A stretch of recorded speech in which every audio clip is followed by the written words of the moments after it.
Mga master, okay lang bang? Huwag niyong skip ang mga ads sa aking mga video kung okay lang mga master. Salamat sa solid na suporta po. Yon, what's up mga masters? Nandito na naman tayo sa panibagong araw, panibagong kabanata na naman ang pagsasama-samahan natin ngayon guys.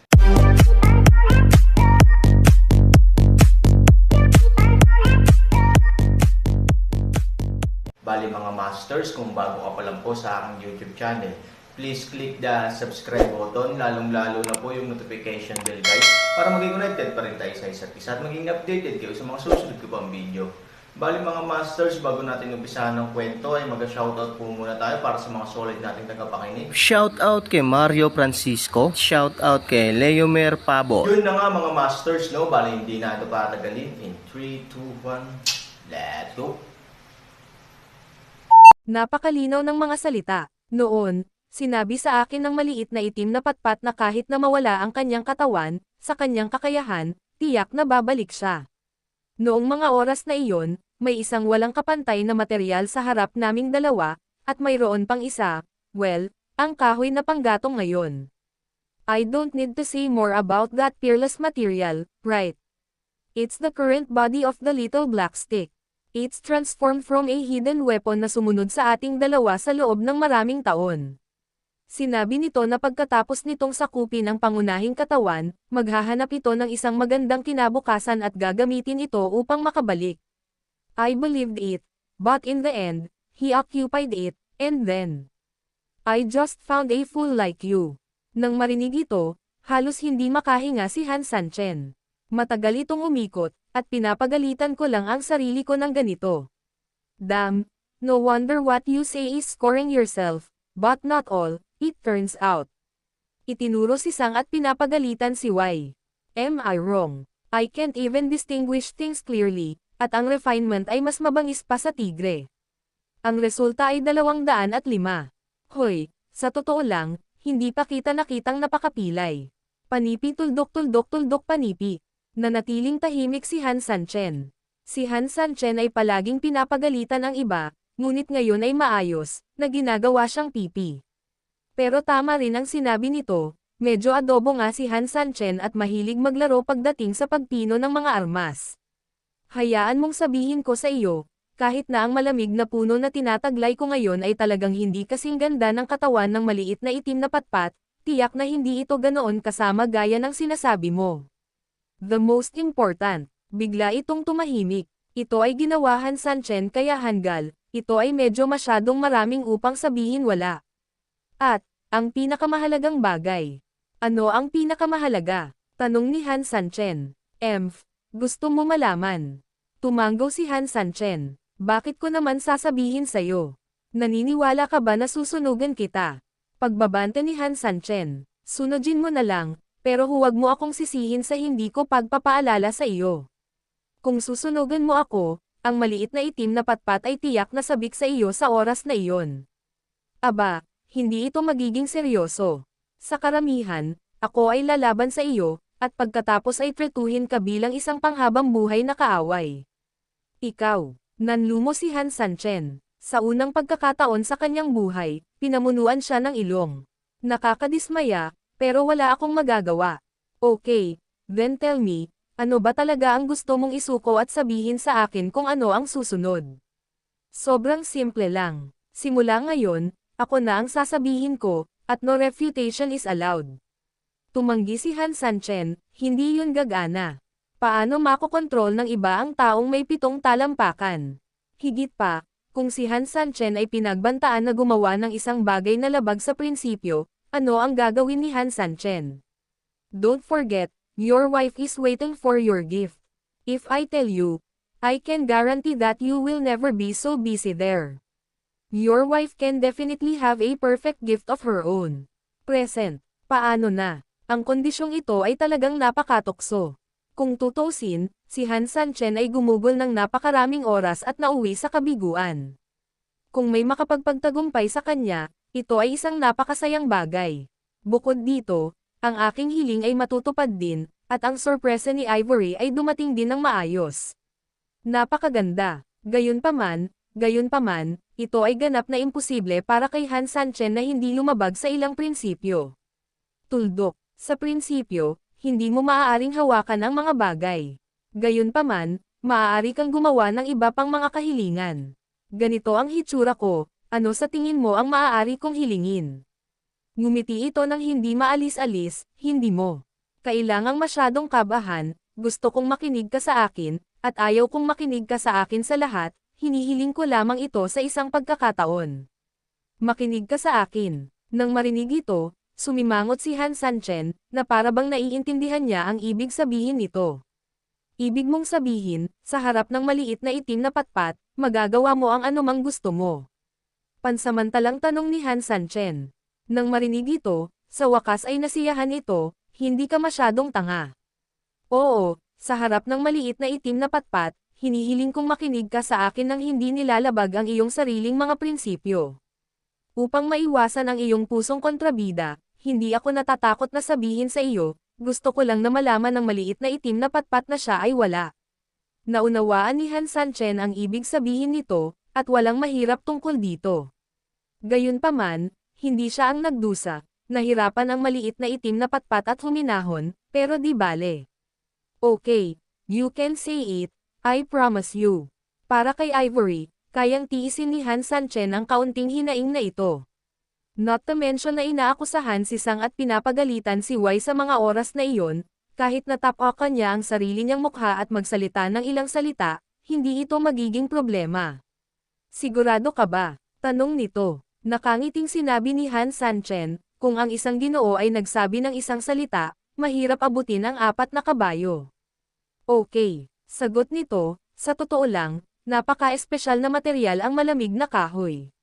Hindi ito maaaring halmahin, kaya natural na hindi ito magagamit bilang sandata. Masasabi mo pa na puro basura. Tulad ng hangin, kapag nag-iisa, maaaring hindi ito nakikita, ngunit kung ito ay ihalo sa iba pang mga materyales, iba ang magiging epekto nito. Sinasabi ko na, naiintindihan mo ba? Siyempre, mauunawaan ni Han Sanchen, tulad ng sa mundo ng kemikal, maraming elemento ang tila ordinaryo, ngunit kapag may anumang bagay na maaaring mag-react dito, ito ay tiyak na sasailalim sa isang pagbabago sa husay sa isang iglap. Tubig, hangin, karaniwang pareho. Sa makatuwid, maaaring medyo mali ang inilalarawan nito, ngunit naiintindihan ni Han Sanchen ang kahulugan. Ito ang halaga ng Han mo. Sabi nito. Pero, kahoy pa rin, ano ang kinalaman nito sa pagpino?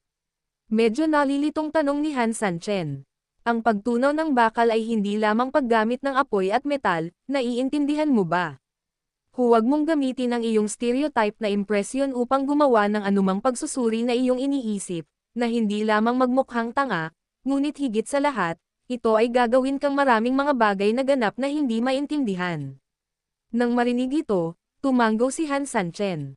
Sa pag-iisip nito, nagpatuloy si Han Sanchen, may kailangan pa ba akong bigyang pansin? Gayunpaman, napapahamak din na ang mga katangian nito ay medyo naiiba. Tama ba? Tama. The better things are paired with the natural effects, the better. Kasabay nito, ang mga bagay na may iba't ibang mga katangian ay hindi katulad ng mga bagay na ginawa sa pamamagitan ng paghahalo ng mga ito. Maiintindihan mo na ito ay isang universal forging na produkto. Ngunit ang parehong pangangatwiran ay kung gumamit ka ng isang universal na produkto ng forging upang gumawa ng kutsilyo ng butcher, ito rin ay kutsilyo ng butcher. Ganap na naunawaan ni Han Sanchen ang ibig sabihin nito. Kung gusto niyang gamitin ng husto ang mataas na kalidad na material tulad ng malamig na kahoy, kailangan niyang gumamit ng mga materyales na may mataas na kalidad. Ito ay isang bagay ng karagdagan at pagbabawas. Ngunit kung nais ni Han Sanchen na pag-usapan ang tungkol sa mga dekalidad na materyales sa armas, wala siyang iba kundi ang palakol na pango. Ang panguaks ay isang likas na sandata, ito ay may sarili at hindi maaaring huwad. Paalala nito, ngunit ang aking mga materyales. Tiningnan ni Han Sanchen ang tumpok ng mababang uri ng mga bagay at ang tumpok ng mga semi-finished na metal, at natagpuan ang kanyang sarili sa problema. Actually, hindi naman masyadong masama ang quality ng mga semi-finished products mo, pero hindi ka marunong mag-forge, kaya hindi mo matatapos lahat. Bamantong hininga ito, ngunit maaari itong gamitin. Pero kung ganito ang kaso, hindi ba medyo sayang si Han mo? Sabi ni Han Sanchen. Sabi nito, totoo naman, hindi masasabing sayang, basta walang ingat na pag-aaksaya. Unless, magdagdag ng mga sangkap dito. Pagdaragdag ng mga sangkap, nagulat si Han Sanchen, makikita ko kung anong mga sangkap ang ay dadagdag. Si Han Sanchen ay may maraming pera, kung anumang material ay mahirap makuha, maaari siyang makahanap ng paraan upang makuha ito. Tianshan Fire Iron. Sabi nito, maaari mong hanapin ito. Gayunpaman, hindi ito ang pinakamahalagang bagay. Ang pinakamahalagang bagay ay ang iyong sandata ay dapat munang bumuo ng isang kalidad, o pangunahing katawan. Fundamental na katawan. Hindi na naintindihan ni Han Sanchen. Bakit lalong naguluhan si Han Sanchen habang sinasabi niya ito? Oo, sa iyong mga salita, ito ay tinatawag na chilling. Kaya, naiintindihan mo ba ang ibig kong sabihin? Espiritu ng kasangkapan. Dinilat ni Han Sanchen ang kanyang mga mata. Hindi lingid dito si Han Sanchen. Hindi ba si Chimeng ay kay Chiling na may hawak na jade sword? Kaya lang, tuluyan na silang nahiwalay kay Yuj Ian dahil sa digmaan sa sinaunang larangan ng digmaan ng Xuanyuan World. Gayunpaman, kahit na ganoon, lubos na alam ni Han Sanchen ang kapangyarihan nito. Pagkatapos ng lahat, kahit na si Chimeng ay isang espiritu ng sandata lamang, nakapagdulot na siya ng sapat na kaguluhan para kay Han Sanchen sa Xuanyuan World, at ang kanyang kakayahan ay malinaw na hindi maihahambing sa kakayahan ng mga ordinaryong tao. Sa makatuwid, si Han Sanchen, na may malalim na pag-unawa dito, ay natural na naunawaan ang kahulugan ng mga salita ng taong ito pagkatapos marinig ang kanyang sinabi. Kung mayroong isang malakas na espiritu ng sandata, kung gayon kahit na ang sandata mismo ay may depekto, hindi ito makakaapekto. Ang pagpapabuti ng chilling sa isang armas ay napakahusay, tulad ng kung ang isang kotse ay may makina o wala, mayroong isang malaking pagkakaiba.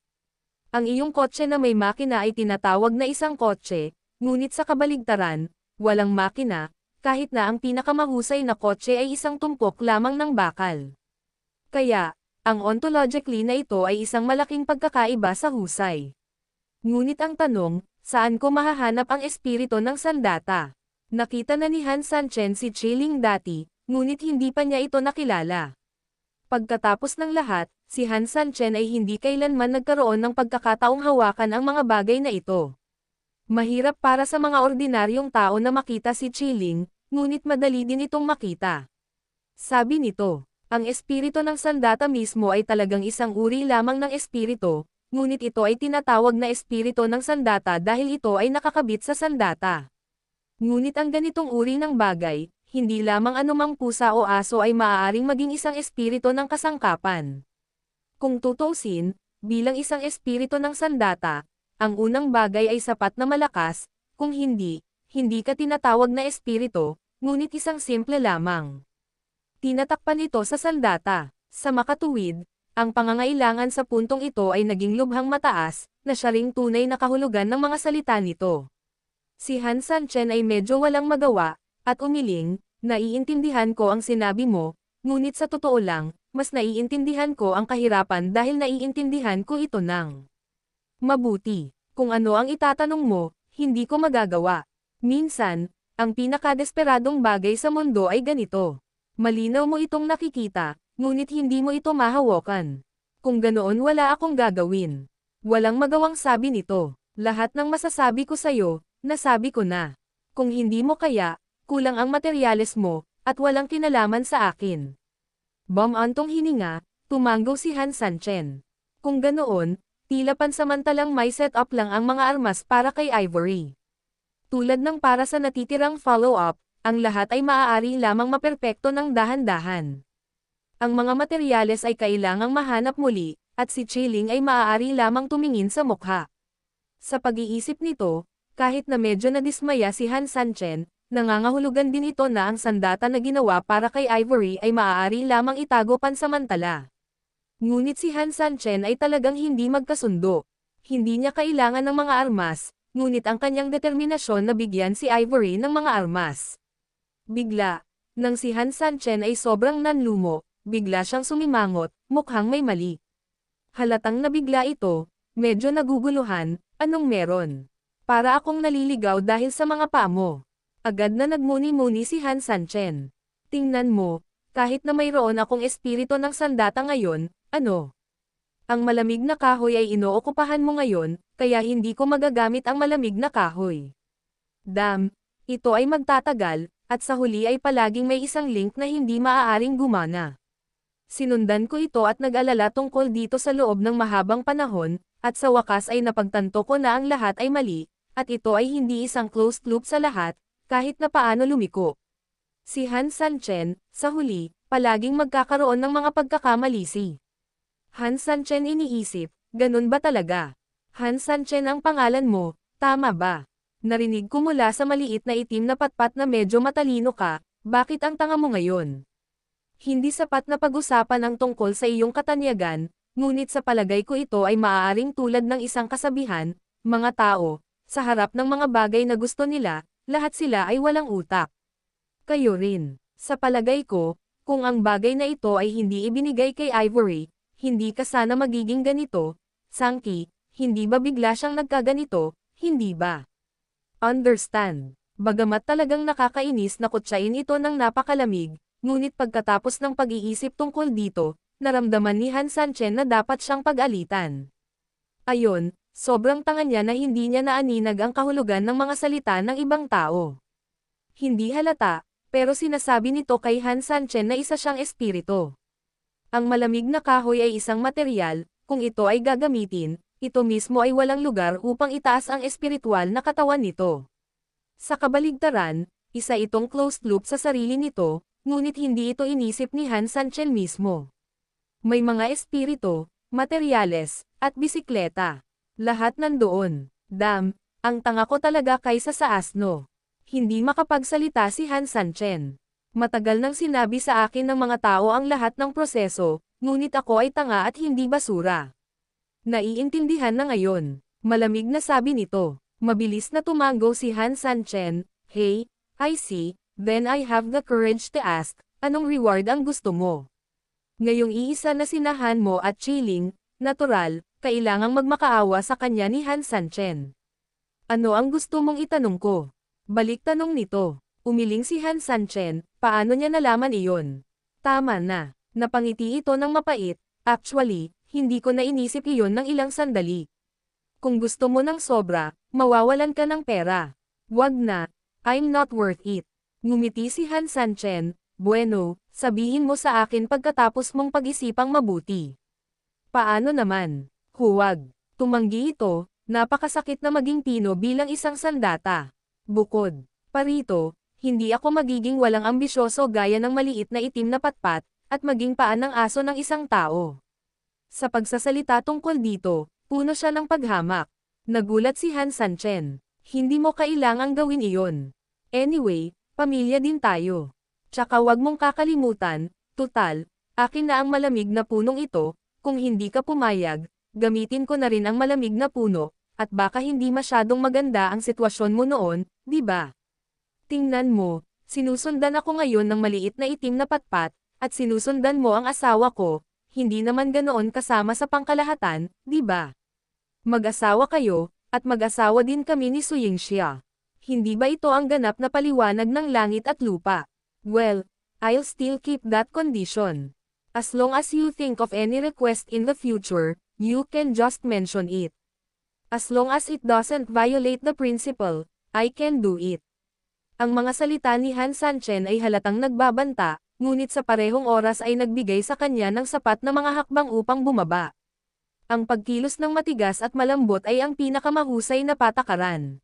Hindi ito nagsalita, ngunit ang pag-uugali nito ay nakumbinsi si Han Sanchen na gumana ang kanyang mga salita. Aren't you with the little black stick? He can choose to be with me, so she must have taken a fancy to some of my potential. You don't believe me, but you have to believe it. Anong sabi mo? Patuloy na pinalawak ni Han Sanchen ang mga hakbang para sa kanya, at naniniwala si Han Sanchen na ang bagay na ito ay karaniwang maaasahan. Anong ginagawa mong tulala? Bakit hindi mo sunugin ang apoy at tunawin ang bakal? Hindi nasisiyahang sabi nito. Nang marinig ito, agad na nag-react si Han Sanchen, at sa sumunod na segundo, direktang inilagay niya ang kaldero at sinunog ang bakal. Ang metal na tubig ay dahan-daang nagsimulang kumulo muli sa apoy. Matapos ang lahat ng paghahanda ay nasa lugar. Ngayon, magsisimula na ang tunay na pagdadalisay. Kailangan mo muna akong ihiwalay sa malamig na kahoy. Pagkatapos, ibabad ang malamig na kahoy sa tubig. Pagkatapos magbabad ng isang kapat ng isang oras, ilapat ang likido ng berdeng kawayan. Pagkatapos nito, ang malamig na liwanag sa malamig na kahoy ay maaaring ipakita. Sa oras na ito, ang buong malamig na kahoy ay ganap na bubuo ng isang kompletong katawan. Kung gagamitin mo ang perpektong katawan, maaari mo itong i-fuse para sa forging. Naiintindihan mo ba? Sa pag-iisip nito, direktang ipinagpatuloy ni Han Sanchen ang apoy, hinayaan itong masunog ng dahan-dahan, at lumabas ng kahoy na bahay nang banggitin niya ang kutsilyo. Maraming kawayan sa kagubatan ng kawayan dito, na hindi big deal kay Han Sanchen. Hindi nagtagal, pinutol ang ilang kawayan sa kagubatan ng kawayan. Si Han Sanchen ay abala. Pagkatapos linisin ang mga tinadtad na kawayan, pinigan ni Han Sanchen ang lahat ng berdeng katas mula sa mga kawayan. Matapos tapusin ang lahat ayon sa paraang sinabi nito, ang natitirang proseso ay para lamang maglaro si Han mo. Ang tinunaw na metal ay nagsimulang kumulo muli, at ang huling proseso lamang ang natitira sa site. Anong itatawag ko sa'yo? Tanong ni Han Sanchen. It's called Little Black Stick, so you can call me Xiaobai. Okay, ready na lahat, let's start now. Simulan na natin. Yun na nga mga masters, no? Bali panibagong kabanata na naman yung natapos natin ngayong gabi. Muli, maraming salamat po talaga sa walang sawang suporta po sa aking YouTube channel na talagang inaabangan nyo po ang bawat upload ko po. Bali mga masters, magkita-kita ulit po tayo bukas ng gabi at ngayon po ay magpapaalam po muna tayo. Bali mga masters, bye-bye!